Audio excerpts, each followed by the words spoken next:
Bonjour à toutes et à tous, bienvenue dans l'École du Futur, ravie de vous retrouver pour cette nouvelle émission. On va commencer par faire un tour du côté du programme et commencer d'abord par notre focus, comment utiliser au mieux les écrans à la maison, quelles sont les règles à adopter aussi et les conseils à suivre pour un usage maîtrisé du numérique au sein des foyers.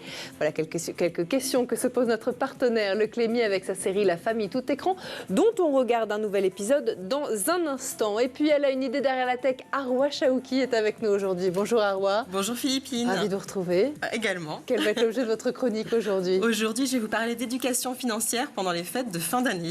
Merci beaucoup, on en parle dans un instant. Et puis c'est vrai, le numérique est partout, dans nos vies, dans nos emplois et de plus en plus dans l'éducation. Mais comment enseigner ces compétences numériques devenues bien sûr essentielles, tout en protégeant les enfants des excès? Comment équilibrer aussi la créativité avec et sans technologie? Voilà quelques-unes des questions que nous allons aborder aujourd'hui. Et pour nous éclairer, on va en parler avec une invitée qui a créé une méthode d'apprentissage qui mise sur le numérique mais sans écran. Une approche originale qui a récemment trouvé un nouvel élan grâce au rapprochement avec Tralalaire. Alors quels défis et opportunités se présentent? On en parle avec elle, Amélia Matar, elle est en duplex avec nous aujourd'hui. Bonjour Amélia. Bonjour, merci de me recevoir. Mais je vous en prie, c'est moi qui suis absolument ravie. Vous connaissez par cœur l'émission, vous en étiez chroniqueuse il y a quelques saisons. Vous êtes aussi la fondatrice de Coloris et maintenant directrice de la culture numérique chez Tralalaire. On en parle dans un instant, juste après le focus. D'abord, donc, focus sur une utilisation saine et maîtrisée du numérique au sein des foyers avec notre partenaire, le Clémy, et un nouvel épisode de sa série La famille tout écran qu'on découvre tout de suite. Salut. Salut. Coucou. Ça va? Tout le monde s'est moqué de moi à l'école parce que j'ai dit que manger de l'ail, ça protégeait du coronavirus. Qu'est-ce qui t'a pris? Là, il ne protège pas du coronavirus. Quoique si t'en manges une quantité un peu trop importante, ça peut créer de la distanciation sociale. Ok, c'est donc l'épisode où on se rend compte que mes petits hommes se frottent aux fake news. Mais c'est peut-être pas si grave. Ça, c'est la phrase qu'Arwan ne devrait pas dire en général. J'avais lu ça sur Internet et quand le prof m'a interrogé, je me suis lancée. Et après, on m'a appelé Théo aïe aïe aïe toute la journée. J'ai une idée. Pardon, c'est plutôt celle-là, la phrase qu'Arwan ne devrait pas dire en général. On va inventer les gestes barrières anti-fake news. Ainsi, tu te feras plus avoir. Geste barrière anti-fake news numéro 1. On doit rester critique sur ce qu'on lit sur les réseaux sociaux. Ne pas s'enflammer. Numéro 2. Si on repère une fake news en ligne, on demande à celui qui l'a postée de la retirer. Numéro 3, on signale la fake news à la plateforme où elle a été postée. Je les aide un peu quand même. Numéro 4. Si on a un doute, on check sur des sites qui vérifient les infos. Ce sont des sites qui vont débusquer les fausses infos des vrais. Et le 5e, c'est facile. Il faut faire plus de bruit que ceux qui répandent les fausses infos. Juste pour vous dire, ça donne un torticolis de dingue de vous regarder comme ça. La démultiplication des réseaux sociaux a accentué et accéléré la circulation des fausses nouvelles. Alors, on récapitule. Restez critique, Vérifiez, signalez demandez la suppression des fake news à leurs auteurs. et surtout, partagez les bonnes infos. Dis-moi, il y a une rumeur qui court. Il paraîtrait que tu t'adresses à nos spectateurs. Pas du tout, c'est une fake news. Allez, on va continuer à parler justement éducation aux écrans et au numérique, parce qu'entre apprentissage du code informatique, la prévention des risques liés aux écrans et la sensibilisation à la citoyenneté numérique, les approches éducatives ne cessent d'évoluer pour répondre justement aux besoins de cette nouvelle génération. Et pourtant, eh bien, le défi reste immense. Conjuguer innovation pédagogique et responsabilité éducative, comme apprentissage avec et sans écran. On voit ça tout de suite avec notre invité dans la première partie du talk. À nos côtés, donc aujourd'hui pour en parler en duplex avec nous, Amélia Matar. Je rappelle que vous êtes la fondatrice de Coloris et maintenant donc directrice de la culture numérique chez Tralalaire. Alors Coloris, pour celles et ceux qui ne connaissent pas forcément, je veux bien que vous nous en disiez quelques mots avant justement qu'on parle de cette grande nouveauté justement. Merci Amélia. Oui, merci beaucoup Philippine. Eh bien, Coloris, c'est une approche qui permet d'initier les enfants au numérique, à la technologie, mais sans aucun écran.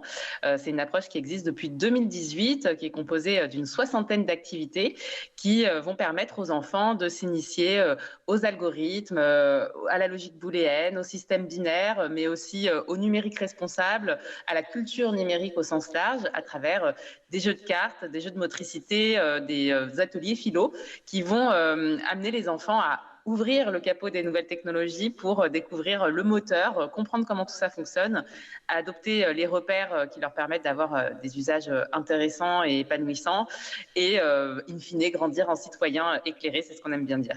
Merci Amélia pour cette introduction. Alors vous parliez justement d'ouvrir le capot du numérique, accompagner la compréhension en tout cas des écrans du numérique. C'est ce que vous faites depuis des années déjà avec Coloris et donc vous vous êtes rapproché tout récemment de Tralalaire pour la suite de l'aventure. Je veux bien plus d'informations.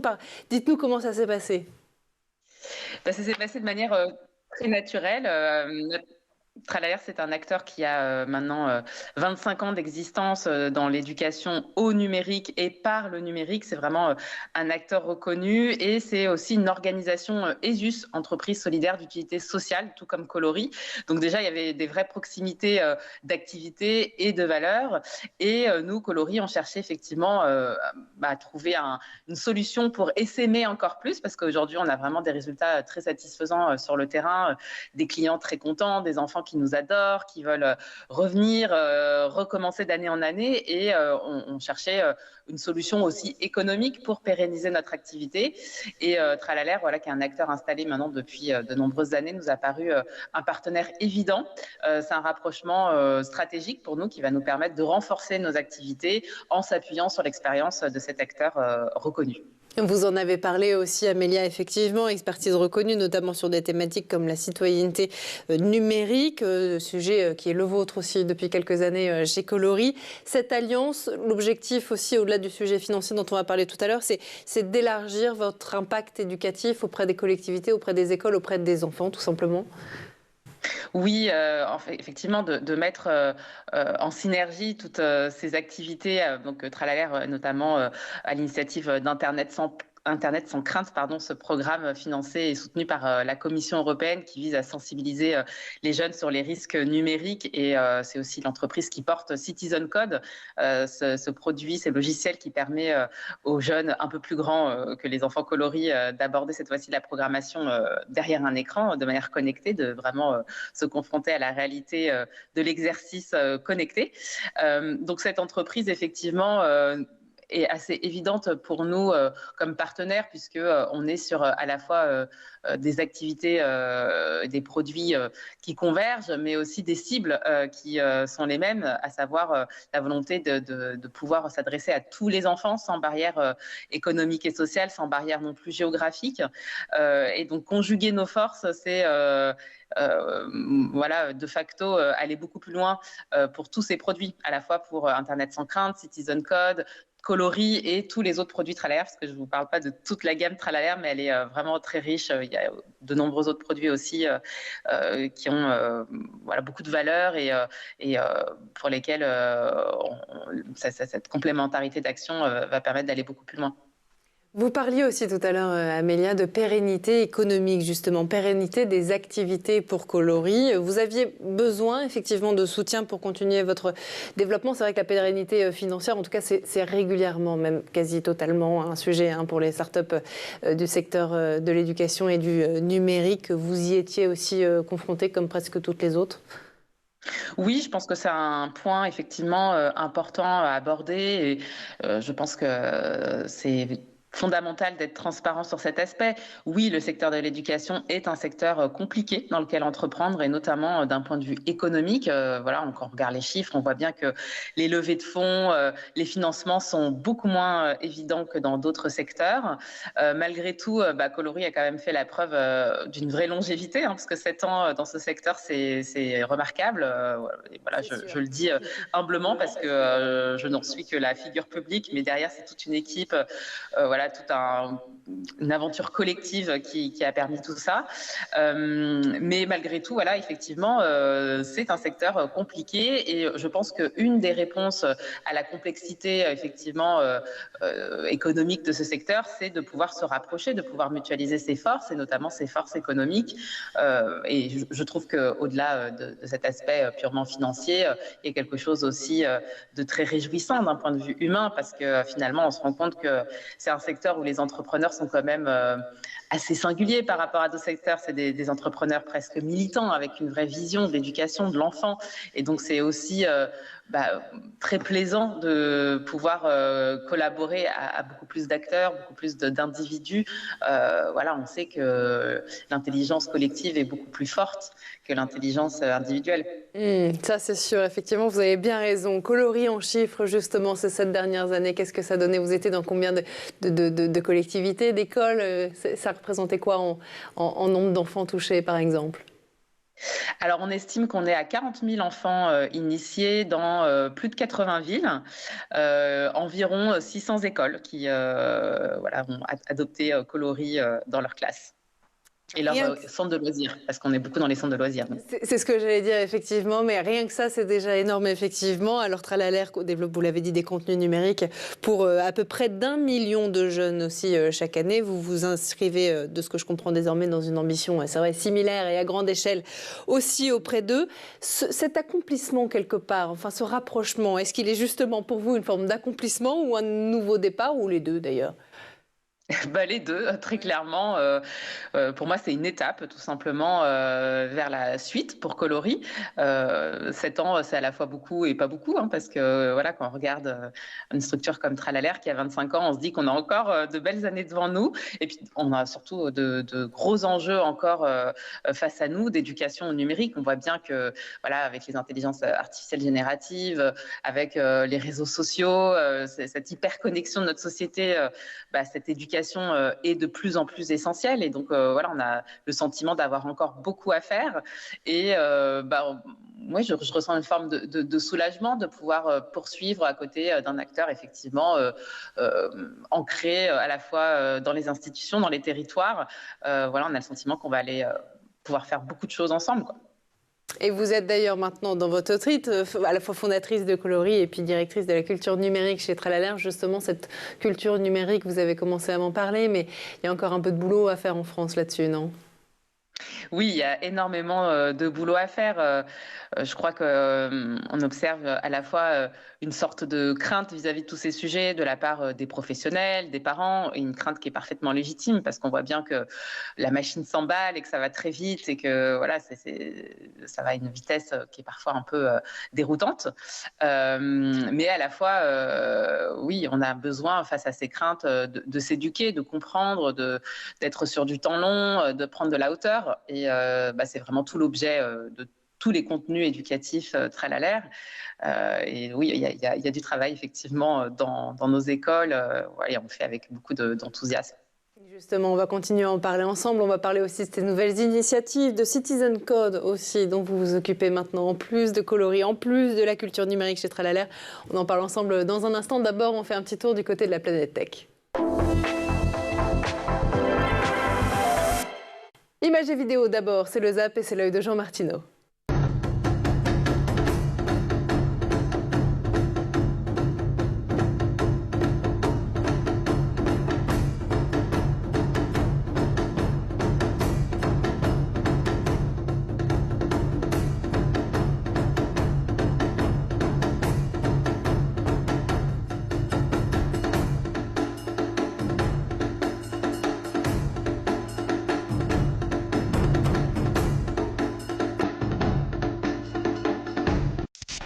Have you ever seen a G-shaped lamp that's also a wireless charger, Bluetooth speaker, alarm clock, and provides 15W fast charging? This sleek beauty does it all! Perfect for your home office or bedside setup. Who wouldn't want a multitasking lamp like this? Get yours now. IO.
Allez, fin du Zap. On est de retour sur le plateau de l'École du Futur et en compagnie de notre invitée aujourd'hui en duplex avec nous, Amélia Matar. Amélia, juste avant de reprendre nos échanges, on va laisser place à la chronique d'Arwa Chaouki qui a une idée derrière la tech.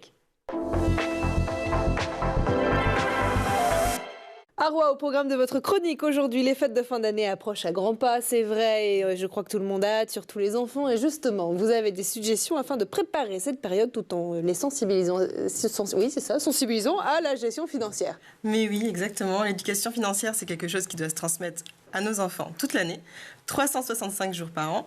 Mais vous allez voir que les fêtes de fin d'année sont une période idéale pour pouvoir intégrer ces notions de façon créative et amusante. Alors justement, on va voir avec vous pourquoi il est important d'aborder la gestion financière maintenant. Là, pourquoi on peut en profiter de cette période de Noël?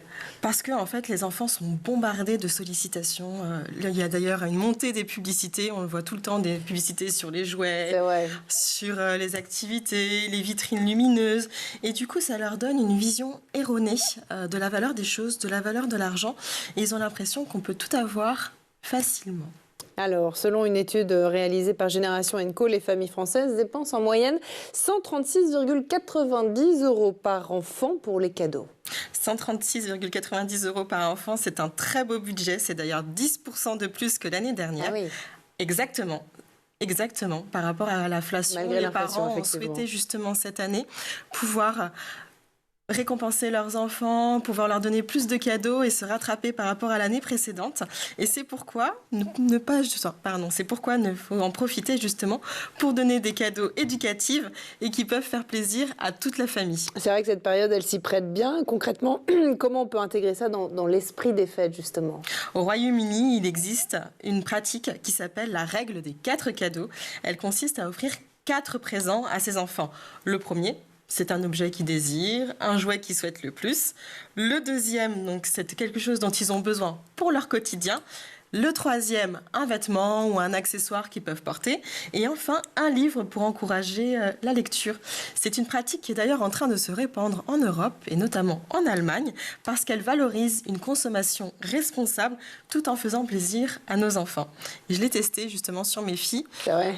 Elles font encore la liste du Père Noël et j'ai essayé de voir comment elles allaient réagir justement à cette fameuse liste des 4 cadeaux. Alors au début, elles m'ont regardé avec de grands yeux en se disant mais qu'est-ce qui se passe? Est-ce que le Père Noël a changé? Est-ce qu'on est puni? Est-ce qu'on est sur la mauvaise liste? Et finalement, elles étaient contentes en se disant qu'elles allaient avoir des cadeaux qui leur plaisaient vraiment. Qui avaient du sens quelque part. Du sens. Elles ont mis plus de temps à faire leur liste, mais à la fin, elles étaient ravies. Maintenant, il n'y a plus qu'à tenir la promesse. Et on est quand même... 6 au lieu de 4. Bon, en tout cas, on aime beaucoup cette idée, ça c'est sûr. Est-ce qu'il y a malgré tout des cadeaux ou des activités que vous recommandez pour initier les enfants justement à cette gestion financière, Arwa? Il y a des jeux de société qui sont très très intéressants. Le jeu du petit marchand qui est pour les tout petits et qui leur permet de manipuler des pièces, des billets, tout en renforçant la notion de calcul. Ensuite, il y a le Monopoly Junior. Bien sûr. À partir de 4 ans. Vous avez bien entendu, à partir de 4 ans, qui permet justement d'initier les enfants à la notion d'achat et de loyer avec des petits montants, 1 €, 2 €, la bonne paye qu'on ne présente plus. Classique. Voilà, que tout le monde connaît. Et Budgix, qui est un jeu de cartes qui permet de sensibiliser, d'acquérir du vocabulaire. Et il y a une dernière petite chose aussi, je crois. Mais oui, vous pouvez fabriquer des cadeaux. Des cadeaux en famille. Ça va montrer à vos enfants qu'on peut fabriquer des cadeaux sentimentaux d'une grande valeur avec peu d'argent. Toujours sympa, effectivement. Est-ce qu'il y a des livres aussi pour les enfants sur la gestion financière? Il y a 2 livres qui sont très très sympas. Un qui est connu, des élémentaires, qui est Max et Lily. Et Lily, notamment le tome 30. Lily veut gagner de l'argent de poche. Il y a également Marty et ses premiers sous. Ce sont 2 livres éducatifs et ludiques qui expliquent les bases de la gestion de l'argent aux plus jeunes. Alors ce genre de cadeaux et d'activités, c'est vrai, c'est assez idéal pour les fêtes. Et qu'en est-il de la notion de don? C'est aussi une période effectivement qui est propice. Comment on peut la transmettre à ses enfants? Oui, le don, c'est très très important. C'est très important d'en parler à ses enfants depuis le plus jeune âge. En fait, vous pouvez organiser une collecte en famille et aller voir ensemble une association pour pouvoir, avec vos enfants justement, leur montrer comment sont redistribués les dons que vous faites ensemble et puis qui vont les dons. Cela pourrait devenir une tradition familiale. Et il y a également quelque chose qui est très très intéressant et qui se passe dans tous les lycées. c'est la friperie de Noël. Chaque élève doit ramener un vêtement ou un objet qu'ils n'utilisent plus afin de le donner. Et il y a des permanences qui sont organisées tous les jours pendant une semaine par les élèves. Et les familles les plus modestes, les étudiants les plus modestes peuvent venir chercher ce dont ils ont besoin gratuitement. Et ça, c'est le meilleur moyen de transmettre ces valeurs. C'est sûr, des initiatives, en tout cas, saluées, que vous faites régulièrement dans l'école du futur à Rouen. Merci beaucoup. Et puis on lance ensemble toutes les deux la deuxième partie du talk. Toutes les deux donc ensemble en plateau et puis bien sûr en duplex avec notre invitée Amélia Matar. Je rappelle que vous êtes la fondatrice de Coloris et maintenant directrice de la culture numérique chez Tralalaire. Vous gérez aussi maintenant, je l'ai dit en fin de première partie justement, Citizen Code en plus de Coloris. Est-ce que vous voulez bien nous en parler ? Oui, Citizen Code, c'est une plateforme qui permet aux enfants de s'initier à la programmation. Donc, je suis toujours sur des sujets assez similaires à ceux de Coloris, mais cette fois-ci, on s'adresse aux enfants un peu plus grands et cette fois-ci de manière connectée. Donc, concrètement, ils vont pouvoir s'exercer à la programmation avec un jeu qui leur permet d'appréhender, de manipuler toujours ces notions d'algorithme, mais cette fois-ci d'aller un petit peu plus loin dans la compréhension de tout ça et dans la maîtrise de ces sujets en lien avec les programmes scolaires. Toujours effectivement, et c'est aussi ce qui fait votre force et puis votre spécificité. Arwa, est-ce que vous aviez déjà entendu parler d'Arwa et puis de tout ce qui est porté par Tralalaire depuis des années ?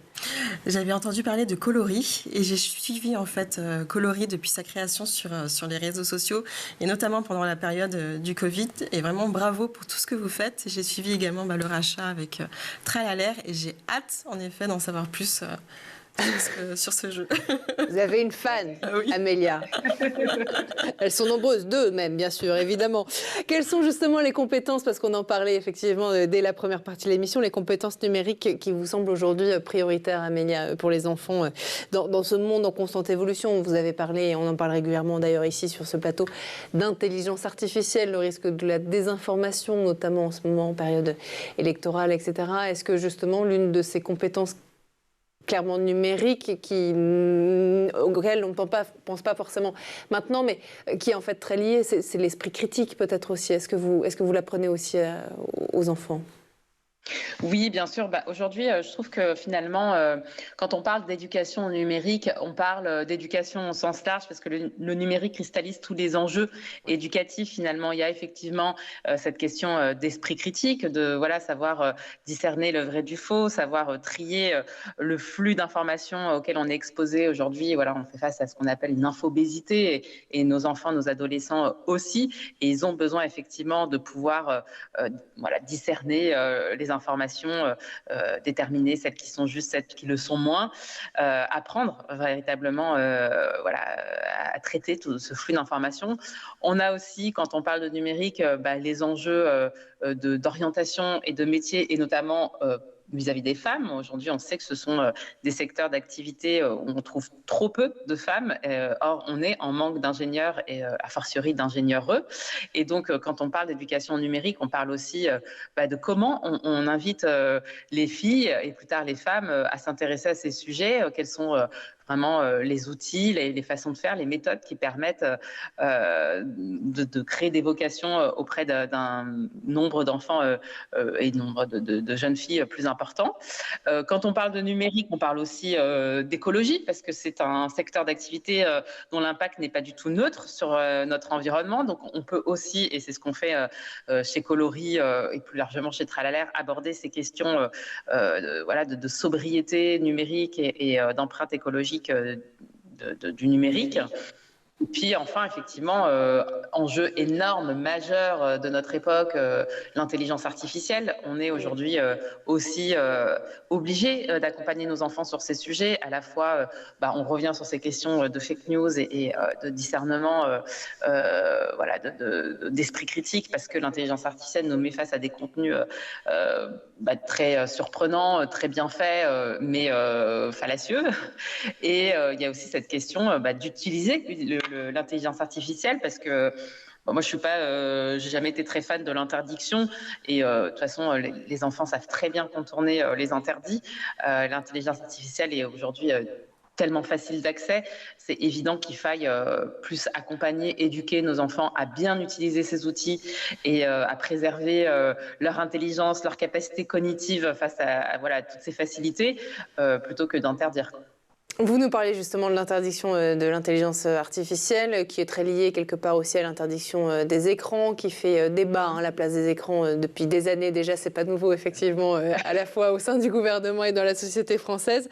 Vous souhaitiez nous parler aujourd'hui aussi de la continuité logique quelque part entre apprentissage sans écran et apprentissage avec écran. Et je crois que ça soulève aussi cette question justement autour de la place des écrans dans notre société, de la place des écrans dans l'éducation. Vous, c'est un parti pris que vous avez choisi depuis des années déjà avec le début de Coloris, d'enseigner quelque part le numérique par le numérique d'une autre manière, quelque part, sans écran. C'est un choix audacieux que tous n'ont pas forcément fait. Vous, il y a une continuité, c'est ce que vous défendez aujourd'hui. Oui, alors nous, pourquoi est-ce qu'on a choisi cette éducation effectivement totalement déconnectée? La première raison, c'est qu'on a fait le choix de s'adresser à de très jeunes enfants avec la conviction et l'observation que les jeunes enfants sont très tôt baignés dans le grand bain numérique et ont accès à tout un tas d'outils, et on avait envie de pouvoir leur donner une éducation, leur donner des explications, une compréhension de ces sujets, et il nous paraissait plus opportun de le faire sans écran pour des tout petits, avec aussi cette vision d'une bulle de déconnexion dans un monde hyper connecté pour leur permettre d'être mieux connectés. Cela étant dit, on a toujours aussi défendu l'idée de ne pas diaboliser les écrans. Ce qu'il faut diaboliser et ce qu'il faut pointer du doigt, c'est les mauvais usages des écrans. Ils existent. Nos enfants se retrouvent encore bien trop souvent dans une surexposition à des contenus qui ne sont pas adaptés, qui sont addictogènes pour certains, qui nuisent considérablement à leur santé physique et mentale.